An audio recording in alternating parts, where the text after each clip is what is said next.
नमस्कार, मैं हूं रवि अवस्थी और मैं इस वक्त आपको एक बहुत बड़ी खबर युद्ध से जुड़ी बता रहा हूं। अभी सिर्फ 24 तारीख को सीज़ फायर हुआ था ईरान और इजराइल के बीच और 28 तारीख से एक ऐसा युद्ध शुरू हुआ जिसके बारे में हम लोग को अब जाके पता चला है कि पुतिन ने कितना बड़ा खेल कर दिया है। आप यकीन नहीं मानेंगे, हमारी जो वॉल है उसके ऊपर क्या लिखा है कि 3 F-16 मार गिराए, यूक्रेन और यूएस की हार। ये ऐसे ही नहीं है, लफ्ज़बाजी नहीं है जिसको बोलते हैं कि ऐसे ही बोल दिया। ये हकीकत में हुआ है पिछले 3 से 4 दिनों के अंदर।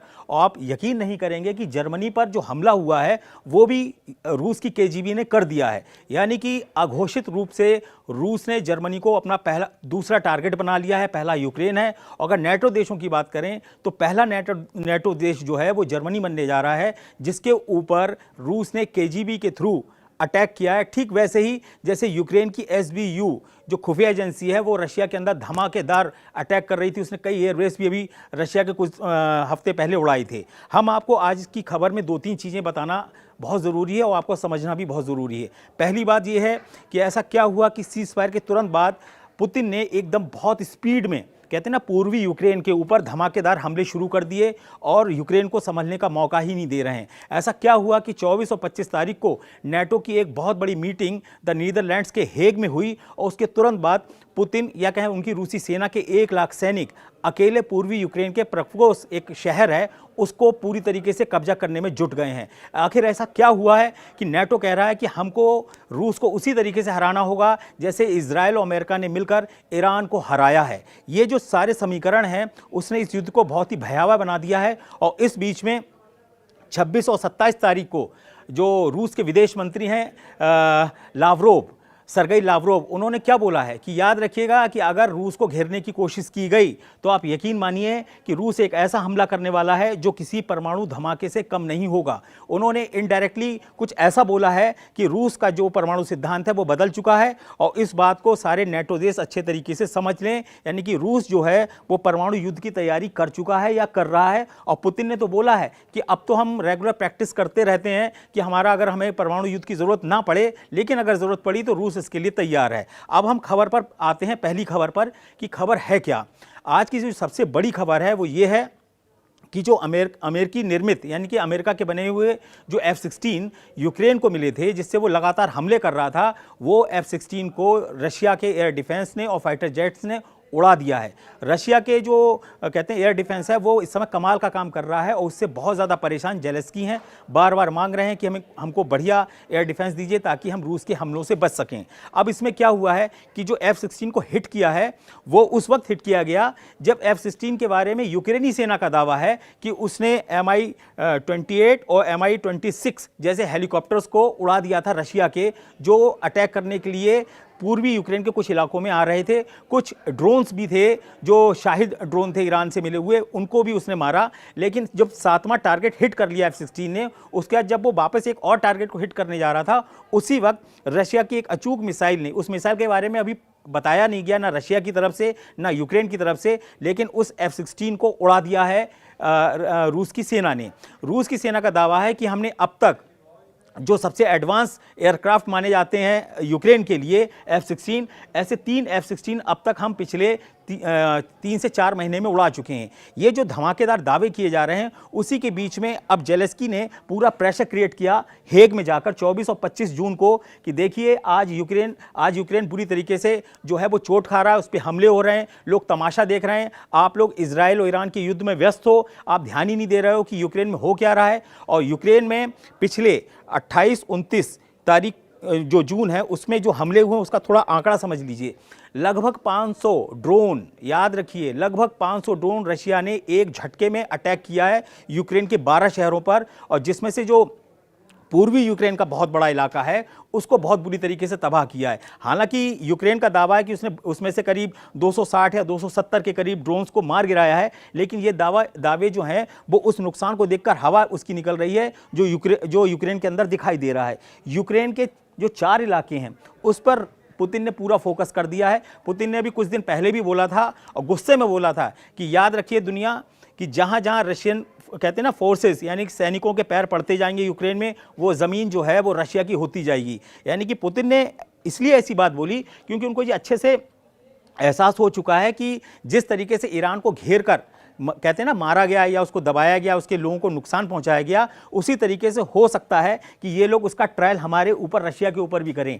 इसीलिए नेटो ने जो इशारे किए और जो कहते हैं ना हंसी मजाक किया, तो उसमें बोला कि हमें ज़रूरत है कि हम ईरान की तरह रूस को भी उसी तरीके से कंट्रोल करें जैसे हमने ईरान को किया है, उसके ऊपर हमला करें और नेटो को अपनी ताकत दिखाने का वक्त आ गया है। इसमें एक बड़ी इंपॉर्टेंट बात है कि नेटो में है तो 32 देश, अमेरिका भी है, ब्रिटेन और फ्रांस भी हैं, लेकिन जर्मनी एक ऐसा नेटो देश सामने निकल कर आया है जिसको रशिया अपना नंबर 1 दुश्मन मान रहा है। और ये मैं नहीं बोल रहा हूँ, ये एक बहुत बड़ा सर्वे हुआ है रशिया के अंदर, और मॉस्को में एक बहुत बड़ी संस्था है, उसने एक सर्वे कराया कि भाई रूसी सबसे बड़ा इस वक्त अपना दुश्मन किसको मानते हैं। तो हम लोग ये मान के चलते हैं कि शायद वो यूक्रेन को मानेगा, कि यूक्रेन से लगभग 4 साल से युद्ध चल रहा है। आज 1221 दिन हो चुके हैं युद्ध को होते हुए, 1221। आप अंदाज़ा लगाइए, 40 महीने से ज़्यादा की जंग हो चुकी है। लेकिन रूसियों की नज़र में यूक्रेन नंबर 1 दुश्मन नहीं है। नंबर 1 दुश्मन जो है वो 55% के हिसाब से जर्मनी नंबर 1 है। नंबर 2 पर पता है कौन है? ब्रिटेन है। नंबर 3 पर अमेरिका है। आप अंदाज़ा लगाइए, जो अमेरिका इतना ज़्यादा सपोर्ट कर रहा है, जो ट्रंप इतना ज़्यादा बोलते हैं पुतिन के खिलाफ, लेकिन आप उनकी कहते हैं ना अंडरस्टैंडिंग देखिए रशियंस की और अमेरिकन की, वो एक दूसरे को इतना बड़ा दुश्मन नहीं मान रहे हैं जितना जर्मनी को मान रहे हैं। जर्मनी में जो फ्रेडरिक मर्ज हैं, नए जो चांसलर आया है जर्मनी का, उनका आप चेहरा देखिएगा, ऐसा तमतमाया रहता है। रशिया का नाम लीजिए, उसके बाद उनको बोलने दीजिए, वो ऐसा बोलते हैं कि लगता है कि वास्तव में कहते हैं ना कि कहते हैं खूनी रंजिश, जर्मनी की ऐसा लग रहा है कोई खूनी रंजिश चल रही है यूक्रेन युद्ध को लेकर, और वो चाहते हैं कि रशिया को वक्त आ गया है कि हम इसको निपटा दें। अब खबर आते हैं 3 और 4 खबरों के ऊपर। पहली बात, यूक्रेन का डोनेस्क, ज़ैपोरिज़िया, लुहांस्क और खैरसोन, ये 4 प्रांत हैं। 4 प्रांत के लगभग मान के चलिए 90 से और 77% इलाके पर रशिया कब्जा कर चुका है। इसमें क्राइमिया को हटा दीजिए आप, अगर उसको मिला देंगे तो टोटल 5 इलाके हो जाएंगे। अब इसमें क्या हो रहा है कि जेलेंस्की को ये कहते हैं ना तड़प है कि भाई ये कब्जा करते चले जा रहे हैं, इनके हमले बढ़ते चले जा रहे हैं, और जो ट्रंप हैं वो कभी पुतिन के खिलाफ बोलते हैं और कभी ऐसा बोलते हैं कि कोई असर ही नहीं होता है। तो ऐसी स्थिति में जेलेंस्की बहुत ज़्यादा भड़बड़ाए हुए हैं, उनको समझ में नहीं आ रहा हम करें तो करें क्या। लेकिन जर्मनी, फ्रांस और ब्रिटेन, ये 3 जो हैं, इन्होंने कहा कि देखो ट्रंप की कथनी करनी में बहुत कहते हैं ना फ़र्क है। पता नहीं वो पुतिन से कौन सी डील कर चुके हैं, पता नहीं उनकी नज़र में यूक्रेन के बाद यूरोप उनकी नज़र में खतरा है या नहीं है। क्योंकि ट्रंप ये मान के चलते हैं, अमेरिका ये मान के चलता है कि रशिया कभी भी उनके ऊपर डायरेक्ट अटैक अमेरिका के ऊपर नहीं करेगा। अगर रशिया को अटैक करना होगा तो वो करेगा यूरोपियन कंट्रीज़ पर या नेटो देशों के ऊपर, और बहुत सी यूरोपियन कंट्रीज़ नेटो के अंदर हैं, और उसमें भी जो सबसे इंपॉर्टेंट है रशिया की नज़र में वो जर्मनी है और ब्रिटेन है। फ्रांस है लेकिन वो थोड़ा बाद में है, लेकिन पहले नंबर पर अब जर्मनी है और ब्रिटेन है, क्योंकि ये दोनों ही सबसे घातक हथियार रशिया के खिलाफ यूक्रेन को दे चुके हैं और लगातार दे रहे हैं। अभी आपको बता दें जो 24 और 25 जून को हेग में नेटो समिट हुई, उसमें बजट बढ़ाया गया, पूरा नेटो का बजट बढ़ाया गया कि भाई हम अपना रक्षा बजट 5% बढ़ाएंगे। 5% बढ़ाने का मतलब हुआ अरबों खरबों डॉलर अतिरिक्त आएगा, और ऐसा दावा किया गया कि साहब ये पैसा हम इसलिए बढ़ा रहे हैं कि अगले 10 सालों तक हम रूस से अगर युद्ध की स्थिति बने तो युद्ध कर सकें। क्योंकि ये सब लोग देख चुके हैं कि पुतिन लगभग 4 साल से अपने दम पर लड़ाई लड़ रहे हैं, अपने दम पर युद्ध कर रहे हैं, और यूक्रेन अब तक किसी भी इलाके से उनको खदेड़ ही नहीं पाया है। आप अंदाज़ा लगाइए, लगभग 40 महीने से ज़्यादा की जंग हो चुकी है, और यूक्रेन तमाम कहते हैं ना लगभग 52 देश, अगर नेटो को और यूरोपियन कंट्रीज़ को मिला दो, लगभग 52 देश ऐसे हैं जो यूक्रेन की डायरेक्ट और इनडायरेक्ट मदद कर रहे हैं, कुछ सैन्य तौर पर और कुछ कहते हैं ना घातक हथियारों को देकर। लेकिन आप देखिए, तमाशा देखिए, यूक्रेन लड़ते लड़ते थक चुका है, उसके सैनिक मर चुके हैं, रशियंस भी बहुत मर रहे हैं। ऐसा नहीं कि रशियंस को नुकसान नहीं हुआ है, उनके 10, 11, 12 एयरपोर्ट्स पे बड़ा भयंकर अटैक किया, और जो कहते हैं ना यूक्रेन की जो खुफिया यूनिट है जिसको SBU बोलते हैं, उसके ऊपर जेलेंस्की को बहुत ही नाज है।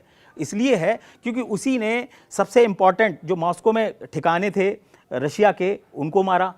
उसके अलावा उसने क्या किया, बहुत टॉप के जनरल थे रूस के, जो मिसाइल ब्रिगेड से जुड़े हुए थे, एयर डिफेंस से जुड़े हुए थे और ड्रोन से जुड़े हुए थे, उनको उसने मारा। कौन था वो? SBU एक ऐसी यूनिट है यूक्रेन के अंदर जो खुफिया तरीके से एक एक चीज़ को एलिमिनेट करके उसके बाद जाती है। आपने देखा होगा कि जो अभी बहुत बड़ा अटैक हुआ था एक साथ कई एयरपोर्ट पर, उसके बारे में उसने बोला था कि हमने 80 दिन की तैयारी की, कोई कहता कि हमने 2 साल की तैयारी की यूक्रेन में। लेकिन उसका नतीजा क्या हुआ?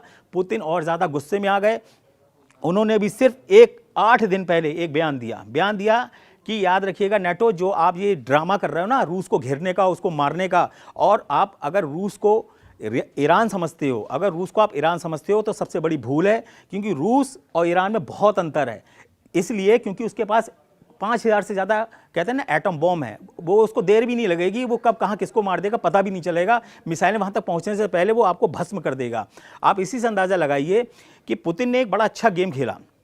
उन्होंने एक ऐसी हाइपरसोनिक मिसाइल दुनिया के सामने दिखाई जिसका सबसे पहला अटैक यूक्रेन के निप्रो शहर के ऊपर दिखाया, और मजे की बात उसके अंदर एक भी वॉरहेड नहीं था। वॉरहेड का मतलब कोई बड़ा विस्फोटक नहीं था उस मिसाइल के अंदर, और उसने उसको दागा, और जिस स्पीड से वो आके गिरी है निप्रो शहर के ऊपर, यूक्रेन के निप्रो शहर पर, तो वहाँ ऐसा लगा कि जैसे कोई ज्वालामुखी फट गया हो। ऐसा धमाका भयंकर तरीके से हुआ कि कई उस इलाके में 2.5 से कहते हैं ना लगभग 4 तीव्रता का भूकंप तक महसूस किया गया। उस मिसाइल का नाम है ओरेशनिक, आपने भी सुना होगा, ऑर्शनिक भी बोलते हैं कुछ लोग, ओर्शनिक बोलते हैं। और ये एक ऐसी हाइपरसोनिक रशियन मिसाइल है जिसकी स्पीड के बारे में यूक्रेन का दावा है कि ये करीब 11 मैक यानी कि 11 मैक की स्पीड से अटैक करती है। और इस मिसाइल की खासियत ये है पुतिन के हिसाब से कि ये है तो परमाणु अटैक जैसी मिसाइल, लेकिन इसको परमाणु क्षमता वाली मिसाइल, लेकिन इसका इम्पैक्ट जो होता है वो आम मिसाइल की तरह होता है, लेकिन मारक क्षमता परमाणु मिसाइल की तरह है। यानी कि इसका जो वॉरहेड है वो इतनी स्पीड में टकराता है कि जब वो धमाका होता है तो वो किसी परमाणु धमाके से कम नहीं होगा। यानी कि रशिया ने जानबूझकर इस ऑर्शनिक मिसाइल को इसलिए लॉन्च किया है ताकि उसके ऊपर कल को ब्लेम ना लगे कि उसने परमाणु हथियारों का इस्तेमाल किया। यानी कि परमाणु हथियारों की क्षमता वाली ऑर्शनिक मिसाइल से अब अटैक करने जा रहा है रूस। और सुनने में ये आ रहा है कि शायद जर्मनी इसका पहला शिकार होगा नेटो का, जिसमें वॉरहेड होगा। अगर वॉरहेड होगा तो उसका इंपैक्ट मतलब आप अंदाजा ही नहीं लगा सकते। वहां बताते हैं कि जब धमाका होगा तो उसकी एक वेव उठेगी। वेव 3 तरीके से उठ के आएगी, और जो भी रास्ते में कहते हैं ना स्ट्रक्चर होगा, अगर इंसान होगा तो वो तो पता ही नहीं चलेगा, भाप बन के उड़ जाएगा।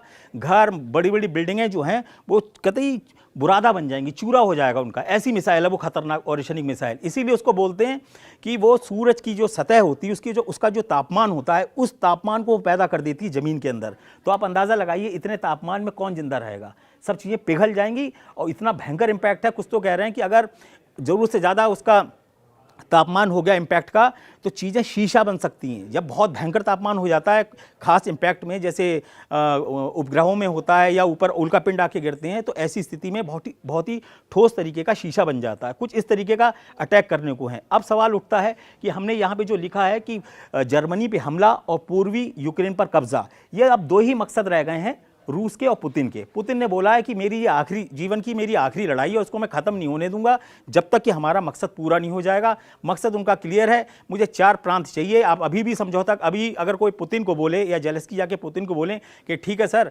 आप ये 4 प्रांत ले लीजिए और प्लीज़ इस युद्ध को रोक दीजिए, तो पुतिन 2 सेकंड नहीं लगाएंगे, वो तैयार हो जाएंगे। लेकिन जेलेंस्की ऐसा नहीं करेंगे, क्योंकि जेलेंस्की भी को खुद ट्रंप बोल चुके हैं वो किसी तानाशाह से कम नहीं है, बहुत ज़िद्दी टाइप के हैं। उनको लगता है कि साहब मैं जब यहाँ तक 4 साल तक रशिया से लड़ता हुआ आ गया हूँ तो अब मैं कैसे पीछे हट जाऊँ।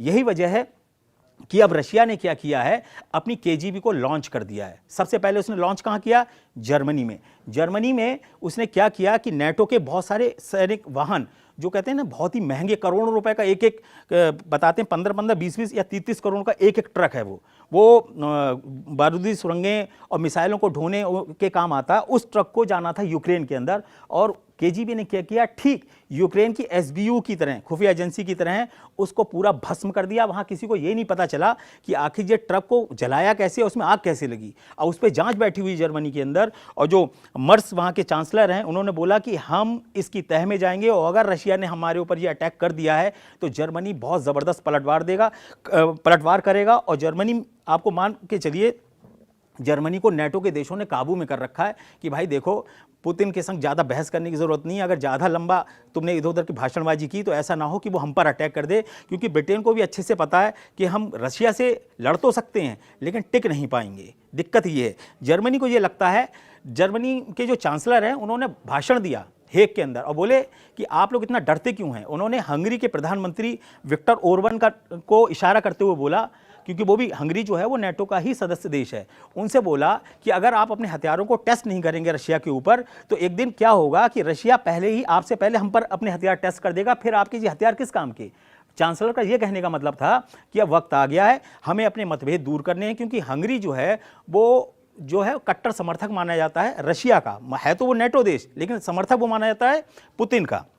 तो ऐसी स्थिति में जो ट्रंप हैं वो दुविधा में हैं। ट्रंप का सिर्फ एक मकसद है, उनका कहना है कि भाई एक काम करो, 5% बजट बढ़ा लो, रक्षा बजट बढ़ा लो, पहले हथियार अच्छे से तैयार कर लो, फिर इस लायक हो जाओ कि हम रशिया पे अटैक कर सकें। क्योंकि अगर आज की स्थिति में ये लोग सब लोग अटैक करते हैं तो रशिया को रत्ती भर देर नहीं लगेगी, वो आराम से अटैक कर देगा। सरगई लावरोव जो विदेश मंत्री हैं रशिया के, वो बोल चुके हैं कि देखिए ऐसा मजबूर मत कर दीजिएगा हमको कि हमें कहते हैं ना डूम्स डे, यानी कि प्रलयकाली आधी रात ना आ जाए। उनका कहने था कि जो प्रलय वाली घड़ी है वो रात में आधी रात को टिक टिक टिक टिक कर रही है, उनके वर्ड हैं, टिक टिक कर रही है परमाणु घड़ी रशिया की। तो ऐसी स्थिति में आप अंदाज़ा लगाइए कि रशिया की जो प्लानिंग है वो कितने बड़े स्तर की है।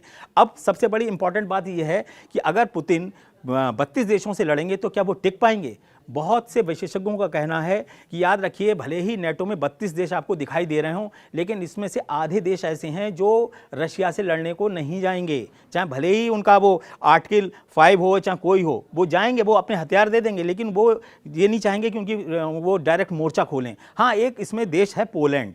पोलैंड जरूर रशिया से बहुत ज़्यादा खतरा महसूस कर रहा है, क्योंकि उसको लग रहा है कि हमारे जो बॉर्डर्स हैं वो बहुत करीब हैं और रशिया आराम से अटैक भी कर सकता है। रशिया की खुफिया एजेंसियों का वहाँ दबदबा भी बहुत अच्छे तरीके से बताया जा रहा है। और सबसे बड़ी दिक्कत ये है कि जो बेलारूस है ना रशिया के साथ, उसने सारा खेल ही गड़बड़ कर दिया है, क्योंकि इस्कंदर मिसाइलें और परमाणु बहुत सारी मिसाइलें जो हैं वो बेलारूस में पहले से ही, आज से 1.5 साल पहले ही पुतिन ने तैनात कर दी थी। तो ऐसी स्थिति में अभी का जो हिसाब है वो ये है कि रशिया के ऊपर एक तरीके से नेटो अपने हथियारों को चेक कर रहा है। वो अपने एयर डिफेंस दे रहा है यूक्रेन को कि भाई देखते हैं इसका असर क्या रहता है। फिर वो फाइटर जेट दे रहा है कि देखता है कि ये कितने कैपेबल हैं रशिया के ऊपर अटैक करने के लिए, वहाँ भी गड़बड़ हो रहा है। तीसरी इंपॉर्टेंट ये है कि जितने भी गोला बारूद दिए हैं उन्होंने, ग्लाइडेड बॉम्ब दिए हैं, ड्रोन दिए हैं, वो कुछ भी रशिया का कहते हैं ना बहुत ज़्यादा कुछ कर नहीं पा रहे हैं। अभी की स्थिति ये है कि जेलेस्की ने, जो राष्ट्रपति जेलेस्की हैं, उन्होंने हेग में एक बहुत बड़ा दावा किया।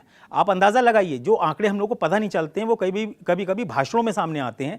जेलेस्की ने बोला कि जब से युद्ध शुरू हुआ है और आज तक रशिया ने उनके ऊपर 28,173 शाहिद ड्रोन से हमला किया है। संख्या सुनिए, शाहिद ड्रोन 28,173 की संख्या में रूस की तरफ से ईरान के ऊपर दागे गए, ऐसा जेलेस्की का एक बहुत बड़ा दावा है। तो आप अंदाज़ा लगाइए, जब ये ईरानी ड्रोन ही 28,000 की संख्या पार कर चुका है, तो आप अंदाज़ा लगाइए कि रशिया ने किस पैमाने पर मिसाइलें इस्तेमाल की होंगी, किस पैमाने पर अपने ड्रोन्स इस्तेमाल किए होंगे, किस पैमाने पर फाइटर जेट्स का इस्तेमाल किया होगा।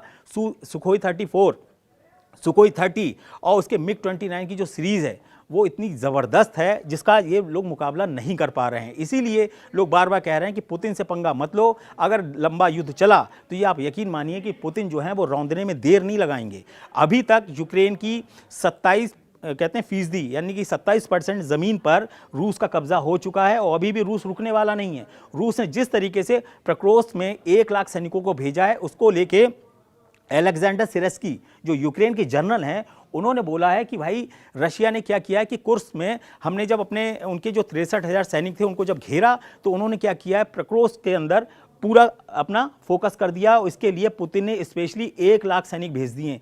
आप अंदाज़ा लगाइए, ये वो सैनिक नहीं है कि जो परेड करने वाले या हल्के फुल्के भिड़ंत वाले हैं। ये छटे हुए माहिर जाबाज सैनिक होते हैं जो छांट कर अग्रिम मोर्चे पे, ऐसे मोर्चे पे भेजे जाते हैं जो वास्तव में बहुत ही कहते हैं ना मुश्किल होता है, बहुत ही खतरनाक फ्रंट होता है। इसीलिए वो पूर्वी यूक्रेन का जो सारे मोर्चे हैं वहाँ भयंकर खूना खच्चड़ हो रहा है। इसीलिए ट्रंप ने बोला कि जेलेस्की ने और पुतिन ने मिलकर इस पूरे इलाके को मीट ग्राइंडर बना दिया है, यानी कि मीट की चक्की बना दिया है, जहाँ सैनिक हर दिन हजारों की संख्या, सैकड़ों की संख्या में मारे जा रहे हैं।